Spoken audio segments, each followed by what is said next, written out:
Okay, welcome back to this final panel of the day, and appropriately finishing by looking to the future with the scenarios. Mary is going to give an introduction, and then we have with Mary, who's been leading the scenario work in IMAJINE, and Josh from the OECD, who has been an engaged critical friend as we've been developing this, so open discussion. Again, we will try and able to bring you in as well. So I'm going to hand over to Mary first of all, just to give a bit of an overview of our scenarios. Thanks very much, everyone. So the scenarios, which I'll go through in a little bit of detail now, are, I suppose, they're part of what the IMAJINE project wants to bring to the public domain, I suppose, in terms of accessibility to the information that IMAJINE has put together. I think I'll just go straight into the scenarios because I've got a little explanation of the purpose of all of this next.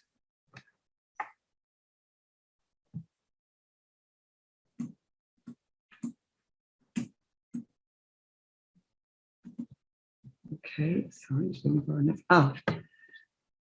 So IMAJINE has developed this very extensive evidence base on the nature of spatial justice, the meaning of spatial justice, the concept of spatial justice, and territorial inequalities. And one of the ways it wants to make the information available is through this development of scenarios. It's important that we get this evidence out to decision makers, to stakeholders, to anybody who is interested in availing of it. So scenarios were seen as a way of looking a little bit more to the future of spatial justice and territorial inequalities. Scenarios are imagined futures, plausible visions of, in this case, European futures in which spatial justice may be manifest. The issue with IMAJINE is, and one of the bases for our understanding of spatial justice is that it's normatively as well as empirically defined. So that implies that what constitutes inequality and injustice today might not be the way it's perceived in the future. And that raises questions for policymakers in terms of what might be the decisions that they're making today that could have implications for the future of spatial justice.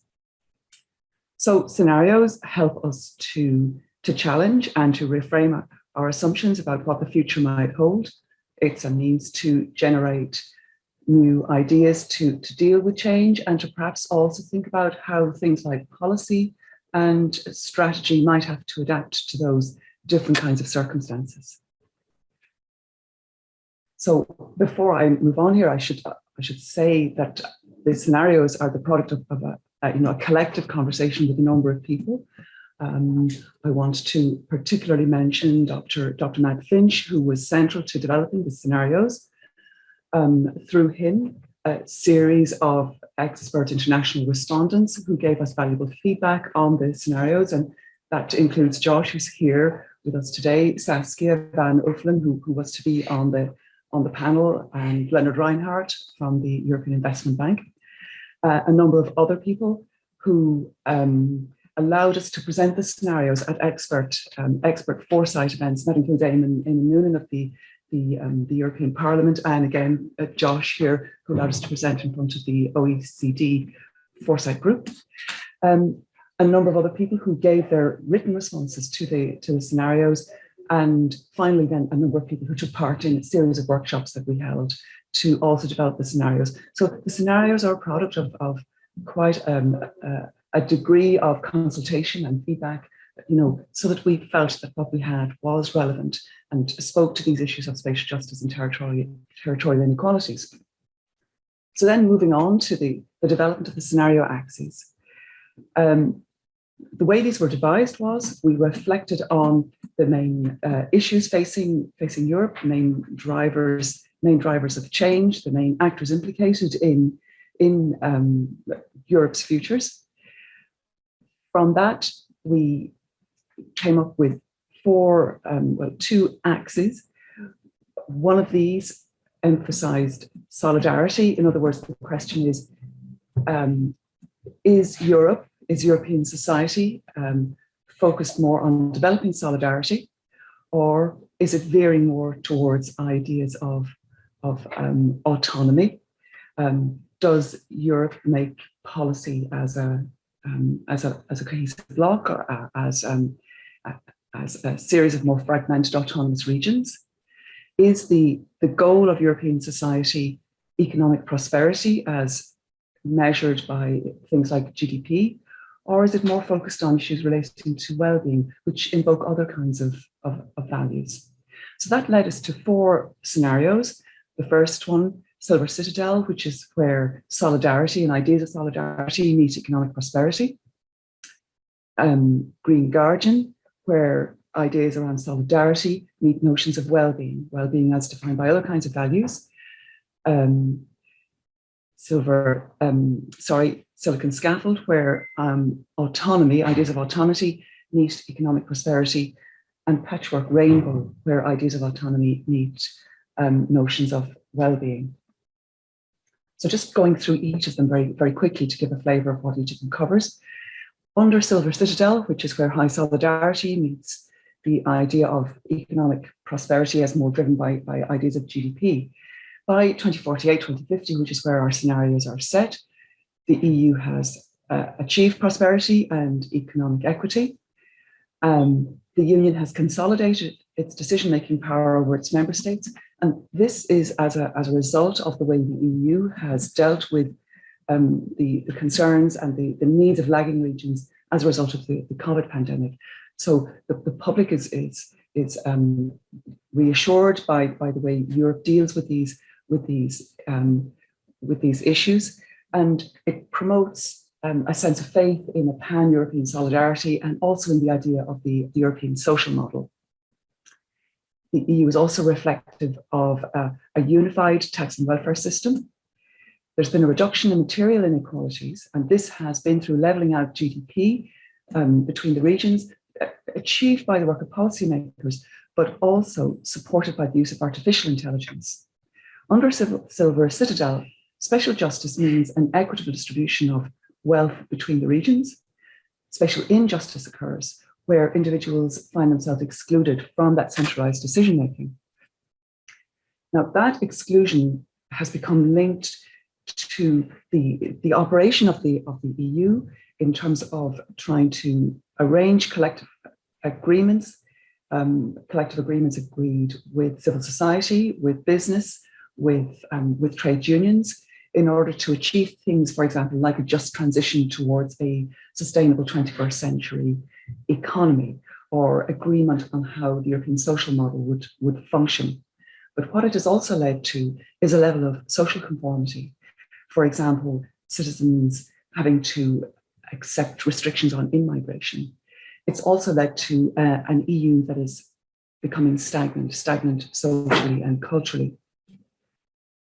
It's an EU whose approach to environmental protection is there as long as it promotes economic growth. And this perspective allows the possibility, for example, of polluting industries to be located in outer space.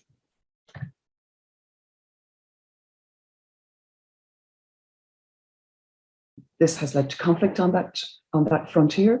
That conflict is being dealt with in terms of an armed response, but an armed response that is technologically driven. And that has also driven technological innovation as a whole in the EU. So technological innovation is really driven by the response to the conflict. Then onto Green Guardian, which is reflective of high solidarity and focus on well-being. Again, we've got a consolidation of EU power, but this time it's around the monitoring and regulation of resilience and sustainability, focused on the climate crisis and other kinds of crises, for example, the endurance of pandemics. Under Green Guardian, spatial justice means regions helping each other to adapt to change.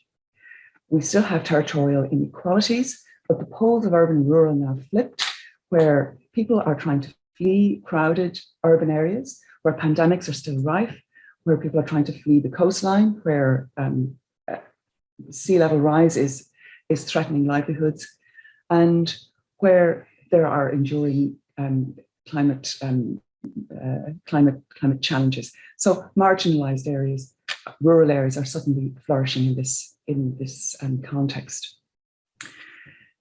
Yield and fair share are now more important than issues relating to profit and network, and there's a new communitarian ethos.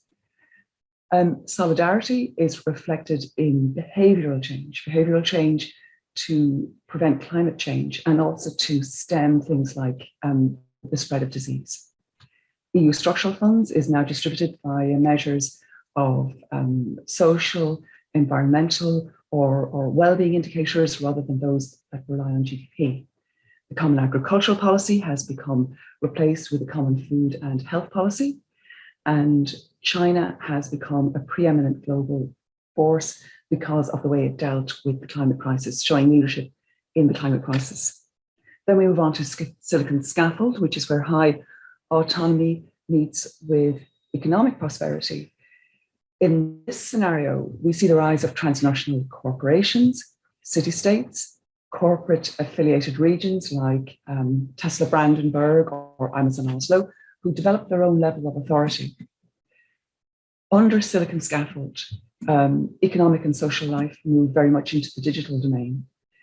And the EU's influence and strength is depending on its ability to try and sustain and regulate communications and energy infrastructure in order to keep this digital world moving. Under silicon scaffold, spatial justice means the right of regions to hold on to the wealth that they've generated. Less developed regions are increasingly dependent on transnational corporations for their investment. Again, under silicon scaffold, digital citizenship is very prominent. This becomes a set of online rights and responsibilities that are frequently completely free from geographical location. What citizens come to enjoy as advantages or benefits are very much down to what they can afford, like a software subscription, or down to their economic status, or down to the corporate entity, perhaps, to which they're affiliated. So it's akin to a sort of software or package. Economic bridges are connecting regions who are, I suppose, in a more progressive sort of position. This is facilitated through extended transnational virtual networks. Regions that are less economically successful find that they have to look either to transnational networks to support them, or they revert back to more traditional forms of economic activity, such as heavy industry, natural resource exploitation, back to intensive agriculture, for example. Europe is able to pursue any kind of coordinated sustainability agenda, for example, in terms of energy, because of the fragmentation of institutions. Then finally to patchwork rainbow, where high autonomy meets well-being. In this scenario, different regions of Europe adopt radically different notions of identity, social values, and well-being. There has been a move towards independence, and Catalonia and Scotland have achieved their independence, and other regions seek to follow along with that. Europe is no longer able to function as an economic bloc. It has become an economic backwater, and it also lags technologically. Under Patchwork Rainbow, spatial justice has become a cultural issue. It's about communities' rights to define their own values. And this move for regions to shape their own values has arisen very much out of the culture wars that have been manifest in Europe over the last number of years. It's also born out of a growing public distrust of sources of information, distrust of large institutions, and also of government. Regions develop along very different trajectories. Some regions continue to be very successful and advance successfully economically. Other regions rely on their external networks to support the development of their infrastructure or their public services. Other regions revert to forms of degrowth or back to nature pastoralism. So you've got very widely divergent sustainability and environmental agendas. Those regions that have been severely hit by things like the climate crisis are seeking to migrate to what is now a Chinese-sponsored Africa. And the European Union's role is to mediate internal conflicts because of this widely divergent proliferation of identities. And it also tries to maintain some kind of a united front on external relations. So that's really a very quick summing up of all of the scenarios.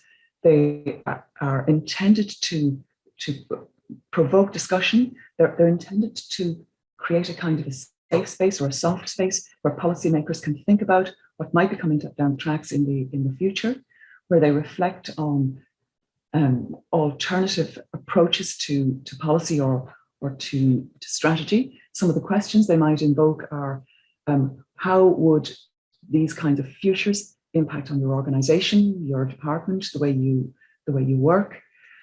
How might people in the future, in these futures, judge the decisions that you have made today?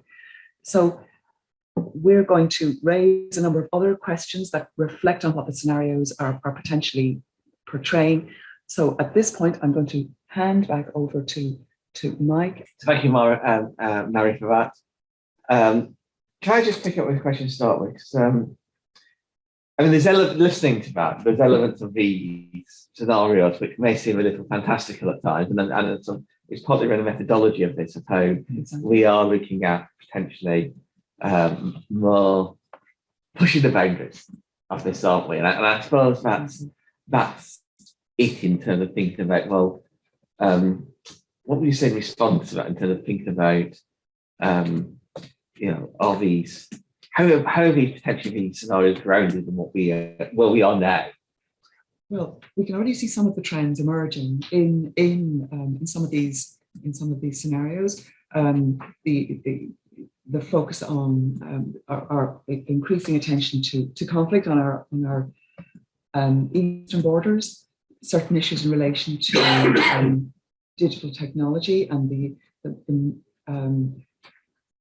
development of liaisons, I suppose, between city-states and powerful corporations. That's been around actually for quite some time now.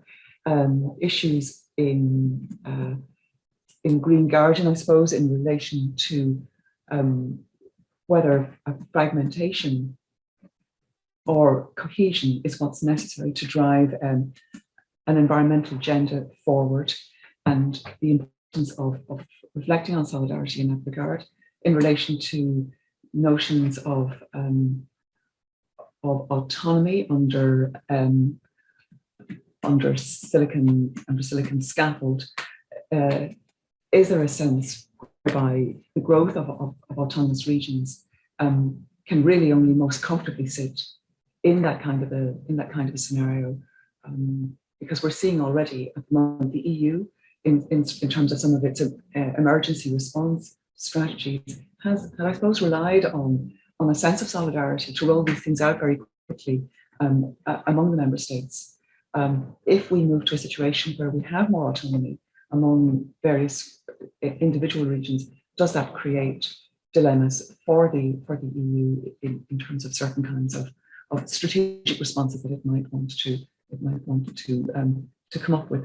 So I think some of the issues are emerging already. The scenarios are all grounded in what we observed as drivers of change that are with us in the here and now. The main issues that are facing Europe at the present time. So in terms of stretching plausibility, yes, certainly they're intended to make people uncomfortable. Otherwise, what we're talking about is just forecasting in the more empirical sense, which is about really more of the same, taking the trends of today and just drawing our conclusions from what's already out there. So these are some of the main differences, I suppose, in the scenarios versus other kinds of forecasting. Now, Josh, do you want to add to that? Yeah, in a much more supportive tone than I think you even gave yourself, because yes, scenarios sometimes do seem fantastical. I think that was the word you used. Can anyone name 3 things about the world today that would have seemed fantastical 5 years ago? I think I can name at least 3 from 5 weeks ago. So why should the future be any different? So this is a methodological thing about scenarios and how they're applied in policy contexts. In the sense that there's a balance we have to strike between provocation and groundedness. Too provocative and people will say, okay, we're up with the fairies now. We can't see how any of this is relevant to the work we're doing. Too grounded and we risk repeating today's tired old agenda and doing the same things over and over again and expecting a different result. So how do we judge this balance? I'd say we're serious policy people, right? We like to ground ourselves in the evidence base. I work at the OECD, which is an evidence-based organization, but we've heard today that some of the youngest data, so to speak, on territorial equalities and justice is already 5 years old. So the evidence base is at best 5 years old. And in fact, there is never an evidence base about the future. It's impossible to gather data in advance of something actually happening. And indeed, what we call credible and what we call evidence-based is also subjectively defined and biased by the kinds of data that we're choosing to measure. We've heard that today as well. And one of the key findings of the IMAJINE project is that that needs to change. So if we have scenarios which do seem challenging and require us to suspend our disbelief just a little bit, so much the better. Excellent. Well, thank you. That is supportive. Maybe, I mean, as you said, you've been a sort of critical friend in this process. Mm-hmm. So what was your broad response to the scenarios we're presenting, and how does that potentially mesh with some of the foresight work you've been doing at the OECD? Yeah, so I'm intimately involved with the methodology used to develop these scenarios. I am of the same cut of the same cloth with the Oxford Scenarios program that inspired a lot of it. So needless to say, I agree with a lot of how it's developed. From a personal perspective, it was also an opportunity as an uninitiated person in this particular subject matter to dip my toe into the field of territorial equalities and justice. And I make no pretense to having anywhere near the level of expertise of those in the room. From the perspective of my own practice, I was reminded yet again of what we at the OECD Observatory of Public Sector Innovation call the impact gap, whereby there is a large amount of very high quality strategic foresight work in a number of different domains in the policy world that somehow just doesn't quite make it into the discussions which shape policy as much as we would like them to. And that's why I was so enthusiastic to be here today and to support this event, because having these scenarios here is the showing up part, mm-hmm. and then actually using them to drive policy agendas and debates and to get them into the minds of decision makers is the next big challenge. And I'm happy to support that in any way I can. I want to come back slightly later to think about how these kind of scenarios should be used and might be used in policy and development later on. But before I do that, I want to probe a bit more into some of the assumptions made in these. And we have these two axes, and as Marie, I think we had about 60 different versions of these axes to actually to work through. So, but we settled on these. So one of the key dimensions there is that of solidarity versus autonomy. We roughly kind of phrase that, and I think that's a challenge. That strikes me. It is a theme that's really coming up in the panel today, of that tension between the one hand demands for autonomy and the other hand demands for solidarity. And I just want to, again, are polar opposites in the way we kind of suggest in these scenarios? And is that one of the things which actually these scenarios about, that Europe's going to have to make some kind of choice about whether it moves? It tries to stress solidarity and put those, or whether it actually does accommodate some of those pressures towards autonomy, or are there potential ways of resolving those two tensions? Yeah, that was our attention was drawn to the axes on a number of occasions when we were attending them, especially the tension between economic prosperity and well-being, because a number of people argued, well, in order to have well-being, you've got to have economic prosperity. But I suppose the point that we were trying to make was that they're not polar opposites. It's rather a tension between economic prosperity that's very much prioritizing GDP as a measure versus other ideas around well-being, which a number of you have drawn attention to today. And that it is certainly about perhaps maybe they're not trade-offs, but they're different ways of thinking about what prosperity might look like in a world in which COVID has, I think, almost certainly adjusted our ideas about what a quality of life is, even our ideas about whether economic prosperity is the final sort of stage of achievement for an individual or for a household or for a region, and in terms then of the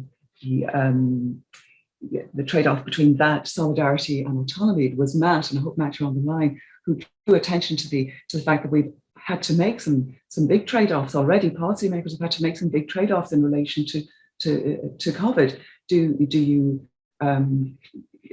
what do you want to prioritize? Do you want to continue prioritizing the economy, or do you have to give some concern to the welfare of people and to their well-being? So those trade-offs have already started to be made. And something that I was reflecting on myself related to the experience of people perhaps who have been working from home now during the COVID pandemic.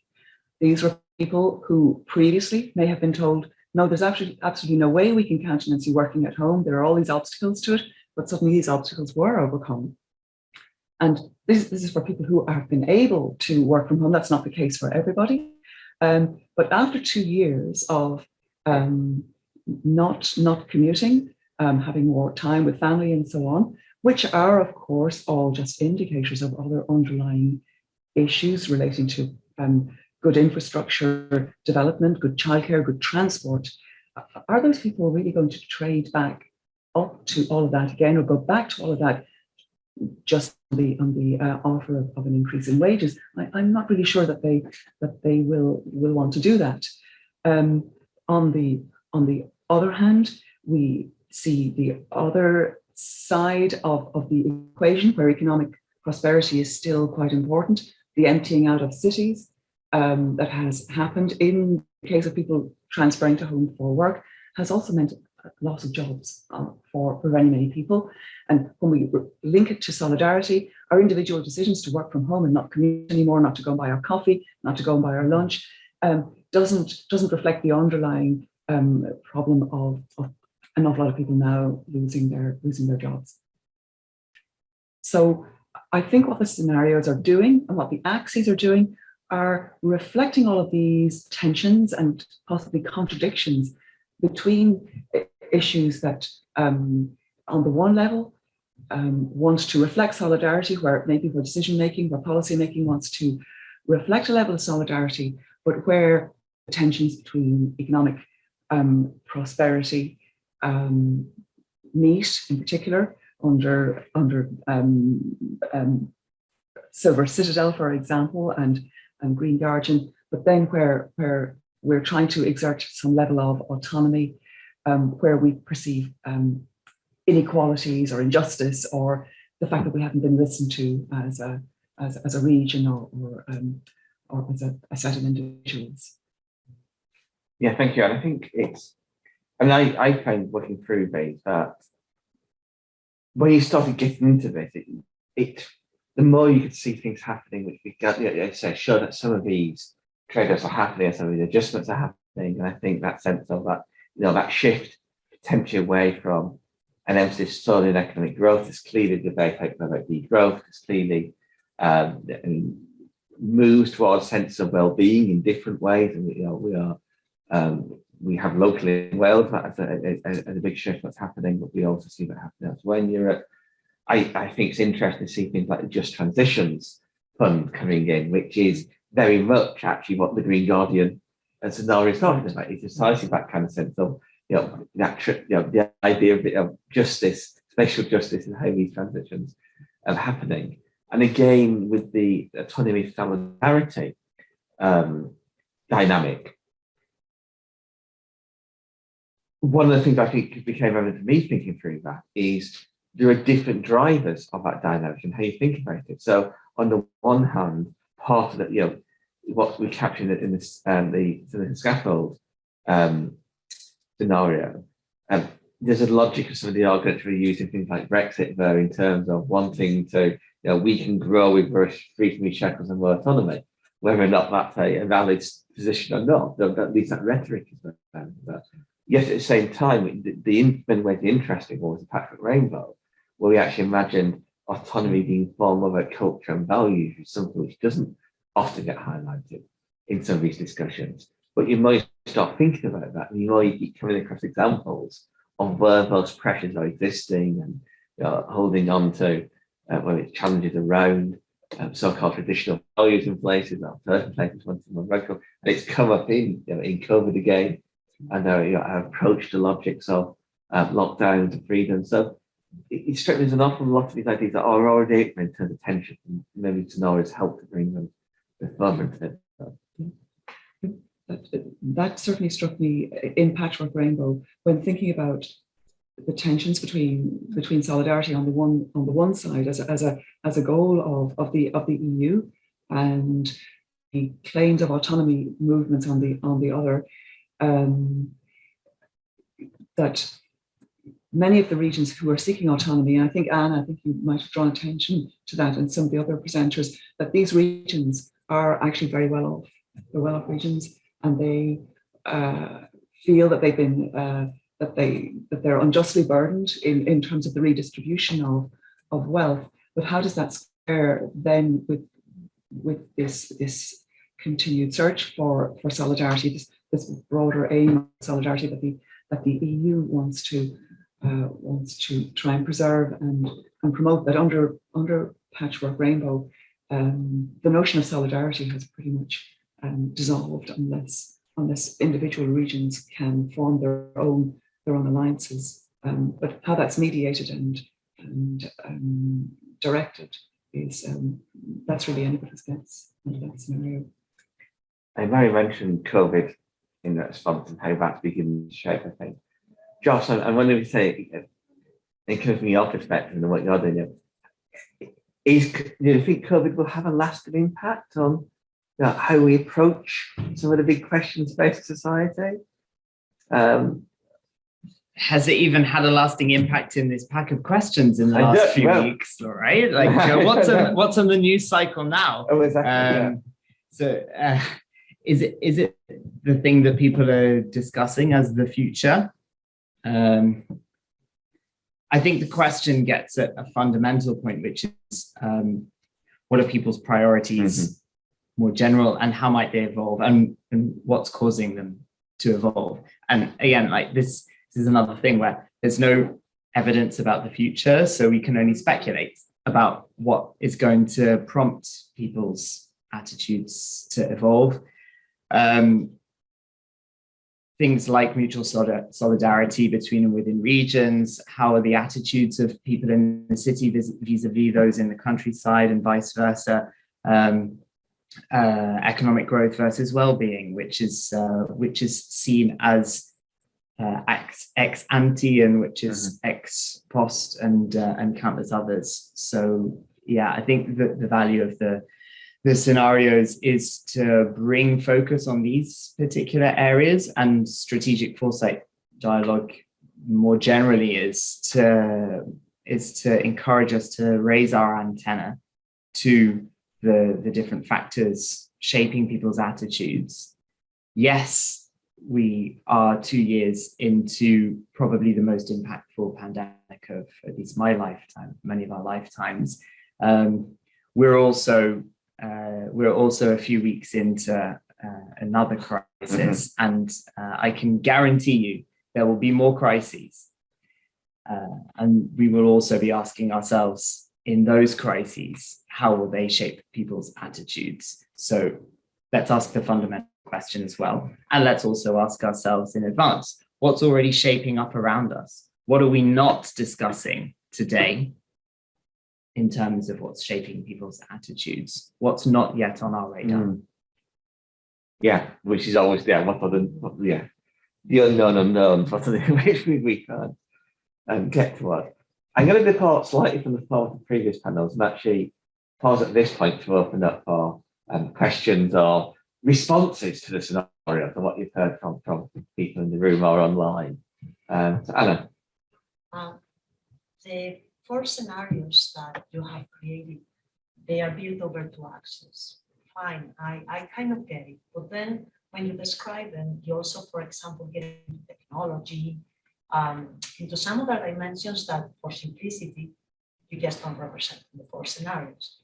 And just to link it with the previous panel, I was just missing, or my imagination was flying already when you were explaining the scenarios about migration.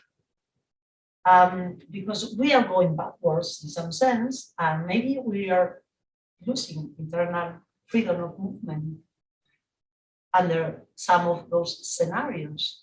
So just as an experiment right now, like, what do you think that those scenarios could be regarding that topic of freedom of mobility of people? Because I can see clearly in some cases that maybe mobility would be restricted, or in some other cases, we will have mobility inside, but no way we will allow people from outside. That does come up, yes, under one of the scenarios. Yeah, I have to remind myself which one it was.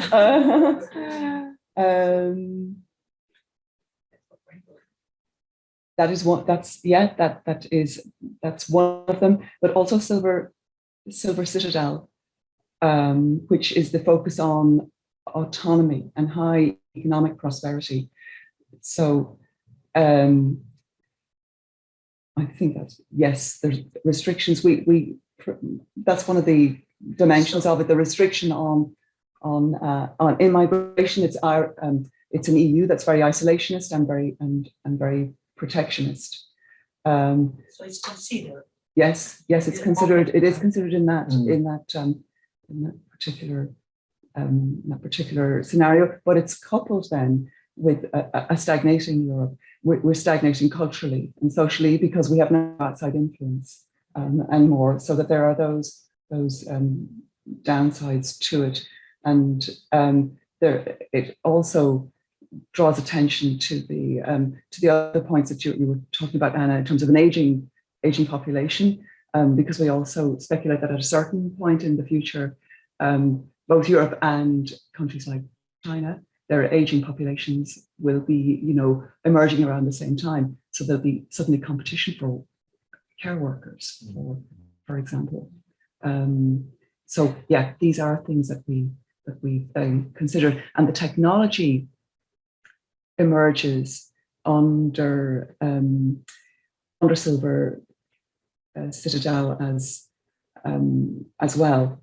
The notion that idea of citizenship can be packaged somehow into an online space. So it was a way to also think through notions of prosperity, depending on who you are, what you can afford. If you're living in a corporate-driven world, perhaps your life is owned metaphorically by the corporation, and your access to rights and welfare and so on is dictated by what the corporation allows for you. And I sometimes think that there are loose versions of that around already. If you work for some of the large multinational corporations, they'll look after health insurance and a whole range of other things. But the technology comes through there in the sense of moving into digital space and how that can reflect our relative economic prosperity or lack of it, depending on where we are. And I think I add to that, I mean, to some degree, there's some of these other issues beyond that initial access, which we built into one of the other scenarios where we could potentially shuffle those around in different ways. There's others where I think the logic of how that's there. So I think, take that last point, I think there's a logic to say that a scenario in which there is increasing fragmentation again of more autonomous cities or regions where there's an emphasis on primary ethnic growth is one which potentially aligns to a future in which corporations take on a larger role. And I think you get that in different ways. And partly that is potentially this idea of corporations sponsoring cities and regions. And I think you look at the way some regional policies are adapted to attracting large corporations and accommodate those. There is a city being developed in Arizona, I think, on Nevada, which is by a large tech company and they'll manage it. And you can imagine how those cities, the way in which running a city and running its healthcare and education generates data could be extremely advantageous to large IT companies. That's something you can imagine. Well, the other side of that equation is that some of those lagging regions whose tax base is being eroded and suffering end up almost mortgaging themselves to companies who come in and provide those facilities in return to access to natural resources, access to agricultural products or whatever. So those are the kind of ideas we're playing with there. And I think there's a logic fits with that particular scenario in that regard. But I think the other, Mary also mentioned here, one of the key trends which we do have in there, but maybe we could have drawn a bit more, is, as Lewis mentioned in the last session, the population in Europe is going to start declining. The global population is projected to start decreasing about 2048. About the time we've got these scenarios looking at. And certainly within Europe, that's going to start happening sooner, within the next decade. What Lewis was saying in the last panel, that we're all going to be living in shrinking regions. And what that means when it comes to talking about things like spatial justice and territorial inequalities, I think is a very significant place. It does perhaps lend itself to a position where we are. There is a more defensive approach between regions, and perhaps that does start capturing some of the ideas like solidarity. In fact, perhaps that does start pulling away at some of the emphasis on growth, because actually maybe in a shrinking population, it's very more difficult to maintain growth.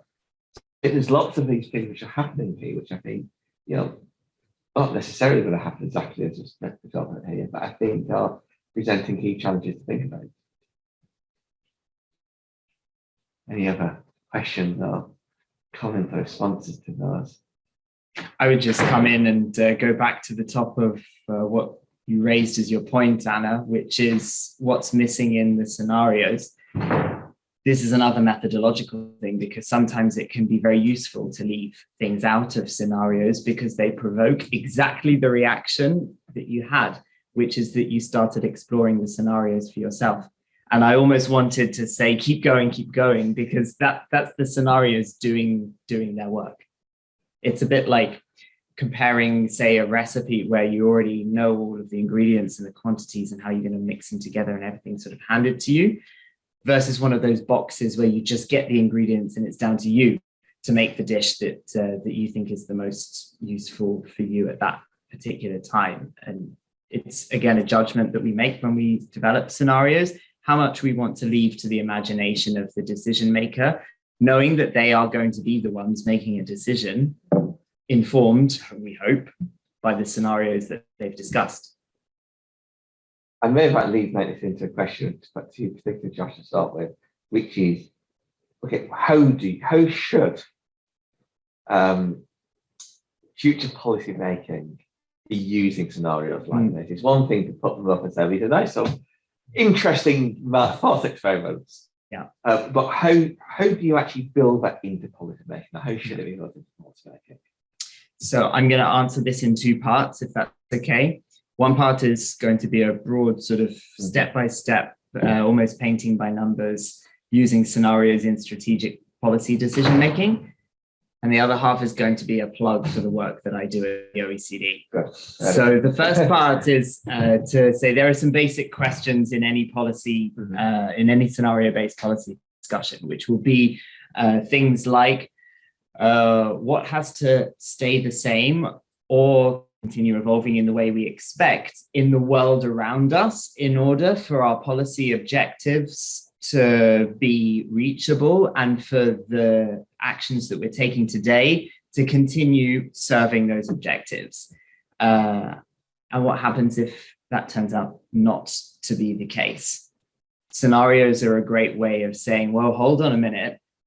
We might not have the levels of solidarity that we thought we were going to have going into the next 20 years or so. We might not have the level of economic growth that we have been banking on in order to achieve the objectives that we think our current policies are achieving. And then on the flip side, what could the future throw up? What alternatives push us off course or make it more difficult or indeed present new opportunities for us to achieve particular policy outcomes? And what if those things actually do materialize? So what if we get a much higher level of solidarity, or what happens if particular technologies come about as is envisaged in some of these scenarios that would enable us to address or would make it harder for us to address territorial inequalities? There's a mention about changing geopolitical relations in the world in one or more of the scenarios. Again, what would that throw up? So it's a series of thought experiments. And then indeed, how do you make the decisions that you're considering today more robust against those potential developments? And there are a number of ways in which the IMAJINE scenarios do that. I've noted them, but I also see a hand going up, so I'll pause. Yeah, there's actually a question in the chat. So whenever we're ready, you can go ahead and ask. Yeah. Later on. So it's not directly on this. No. Okay. Well, Okay. Finish and I'll come back again. Sure. So I wrote a page of reflections on the IMAJINE scenarios. I think some of the questions that they raise in a potential policy discussion involve things like how far is a policy under consideration serving a broad number of people versus a smaller number of people, but in a more profound way. So that broad and deep thing. The importance of values and how we judge the definition of well-being and whether autonomy is included within that definition of well-being, which is also a bit of a chicken and egg thing.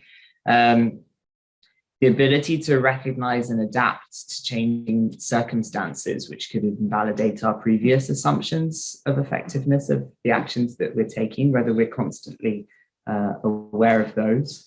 And one raised today, which I picked up on, which is who's taking the decision, who's responsible for certain outcomes, who innovates? Is it public or private sector? Is it the third sector? Is it communities and so on? This has been an implicit thread running through our discussions today. So I can't say how any of these reflections will turn out to be particularly impactful, but they definitely beat the usual mode of autopilot, which our thinking tends to run on, and our mental models tend to be left unchecked, and scenarios can really come in and be of benefit in that sense. Now, if I may, I'd also like to turn to an approach that we are piloting at the OECD Observatory of Public Sector Innovation, which is where we really get groups involving decision makers to look at how scenarios reframe what we call their strategic inventory. That being the different levers and decisions at the real fingertips of the people in the room, things that they're able to go away later that day or come back in the next day and really do differently. And it can be really nuts and bolts stuff like contact this organization about a partnership. It can be fund research in this area. Really concrete things, and we'll get them to list those, and we'll do almost a matching up piece of looking at how their policy objectives can be reflected upon through the lenses of different scenarios, and what potential consequences or what potential ideas are inspired in terms of action for the next day as a result of that discussion. So we're calling this anticipatory innovation prototyping, which is quite a mouthful, but we have a good deal more jargon busting publications on that on the OECD OPSI website, which I'd be glad to share with you. Maybe even put a link in the chat for Zoom. We'll make sure we that. can share it. Yeah. Okay, so there is a question for Marie about space, but not in the sense of like spatial inequalities, but in the sense of outer space. Because we had a session on this. yeah, so one participant wanted to know more about your conversation with the Oxford Space Initiative. And because talk of outer space doesn't normally come up much in discussion of territorial cohesion, spatial justice, and regional inequality, but from your UK Space Agency respondent and others, the scenarios showed it could be a significant emerging issue. That's right. We had a session with the Oxford Space Agency. We presented the scenarios to them, and what they made very clear was that there is a lot of interest in outer space. It's largely unregulated, but a number of nations are have plans to develop various initiatives in outer space. So that's referred to in one of the scenarios under a silicon scaffold, where economic prosperity, which is willing to make a trade-off with environmental protection in the interests of growth, wouldn't probably have much of a hang-up about relocating a polluting industry in outer space if it couldn't accommodate it on Earth. You've also got a whole range of activity around satellites, GIS positioning. The collection of data from outer space is, as I understand, largely unregulated at the moment as well. So developments in outer space are predicted to have significant impacts on what we do economically and geopolitically in probably the not too distant future. So if policymakers today are trying to think through issues in relation to development, I suppose, regional development of different kinds, the question of what happens in outer space is becoming increasingly pertinent. So yes, there were a set of insights that came out of that meeting, which a number of people are conducting research on activity in outer space, which hadn't occurred to us in terms of the development of the scenarios. Yeah, I'm sure there's scope for a project on extraterrestrial inequalities and outer spatial justice, if we can frame it that way. But I think there is. I mean, one of the questions what we talk about spatial justice, territorial raises, is what are the parameters when we're doing that? And it has come up a little in different contexts there, right? We're talking about within parameters of it, talking about Europe. What happens? We ask people in the survey about whether we should prioritize redistribution in Europe or helping less developed regions globally. And the scenarios I think do pick up on that when they talk about the geopolitical pressures on Europe, the pressures on the East at the moment. So I think it does come in, and why not expand that off the planet in terms of that? And there is also, you do get that kind of development of extraterrestrial activity. Again, that can reshape territorial economies. So I'm mindful that in the UK again, there has been, there's trying to present developing a spaceport and multiple spaceports. And there was a competition around that. And it was particularly peripheral regions that competing to host a spaceport. And it's a new form of economic investment. So I think the linkage is actually on well there, in my commission. I'd just like to Yeah. say that I love that we started this conversation talking about how to keep scenarios grounded. And here we are literally talking about spatial inequality in outer space. Yes. Okay, anyone want to bring this further back to ground? No, that wasn't my point. No, I know it's not. I know it's not. Yeah. Any other questions or comments? Patrick, again. No, it's actually just a quick remark because all the space missions usually start on Earth somewhere close to the equator because that's where gravity is the lowest. And that's why the European Space Agency launches their space missions from French Guiana, which itself has some interesting ramifications for peripheral spaces. It's an ultra-peripheral region in the EU terminology, like the Canary Islands or Madeira. And so there are some perhaps interesting links to explore between what periphery means globally speaking, because we start space missions in the global south, if you will. And we expand this high-tech technology beyond our orbit in a way.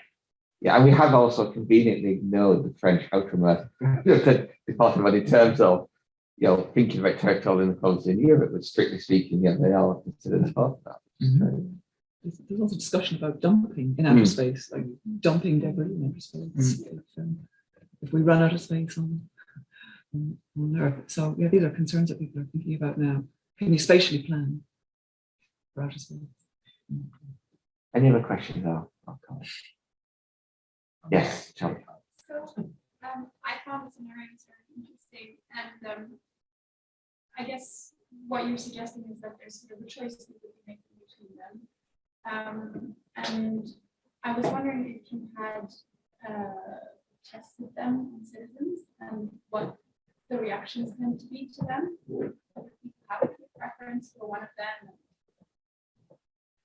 Just yeah, they underwent really extensive testing and feedback with multiple feedback sessions. Nobody, I think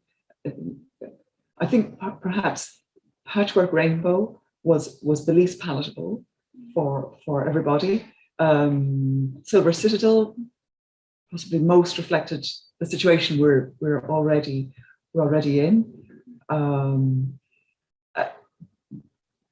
But apart from that, there weren't any sort of. I think people could see the future in different ways across all of the scenarios. And I suppose that comes back to the issue with the axes, that a lot of people were troubled by the axes because they couldn't see how we were aligning some of these things against each other. But again, it's not about the scenarios even standing as discrete sort of possibilities. It's more about the ideas that they provoke. We're not saying it's all one set of dimensions in a scenario versus all of the others. We can probably all see bits of these scenarios in different ways already in the present and possibly emerging in the future. But they were about provoking further thinking. And I mean, we have had a couple of workshops where we're trying to get policymakers to actually tell us what they think they might do differently with a policy document, for example, or how they might think about a strategy differently. And that's been quite challenging to get people, first of all, past their current position on policy, which they're usually quite wedded to. And I was discussing this with Josh earlier. Policymakers, inevitably, because they've had to, it's not easy to develop a policy, especially at government level or at regional level.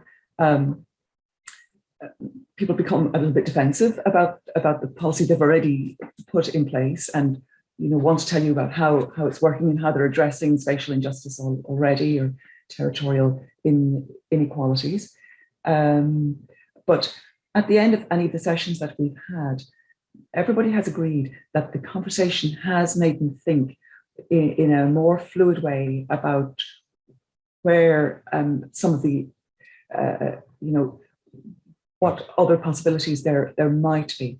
And it's this idea of the scenarios presenting what we describe as a safe space or a soft space to experiment a little bit without having the gun to your head to actually deliver on a policy change, but to open out your thinking about what the other possibilities might be. So going back to your original question, no, there was no